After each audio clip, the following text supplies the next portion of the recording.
Culture is often defined as how we do things around here. The emphasis on we, all of us. The great power of culture is that it operates all the time, whether or not the boss is in the room. A positive, high-performance culture works for you in every water cooler, in every meeting, every customer contact. Culture plays an especially important role for middle market companies. It may be their single biggest advantage in recruiting talent. Big companies can outspend you, but middle market companies can offer workplaces that are more engaging, innovative, collaborative. The same is true for attracting and retaining customers. Now, leaders play a particularly important role in shaping a culture and keeping it healthy. Our study of high-performance cultures in the middle market revealed 5 things that leaders can do. First, develop a clear mission, vision, and values for the company. Our data show that 90% of the fastest growing companies have that, which is 20 points higher than the average. Second, values shouldn't just be brought down from the mountain. They need to be shared and communicated. That's the second thing leaders should do. Make sure that they talk about values, not just via signs in the cafeteria, but in meetings and when decisions are being made. The third thing, culture needs to be embodied in the ways managers behave. Actions speak louder than words.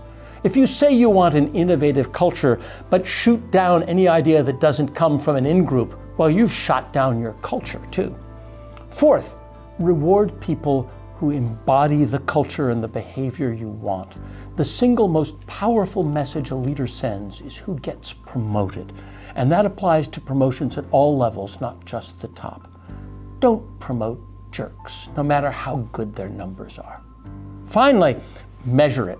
Employee engagement, customer satisfaction, these numbers can give you some indication of how you're doing, but you want to go deeper.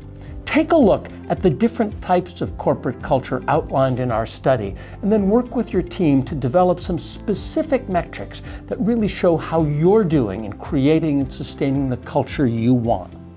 All these things, developing a vision, mission, and values, communicating them, modeling them, rewarding them, and tracking, become increasingly important as a company grows.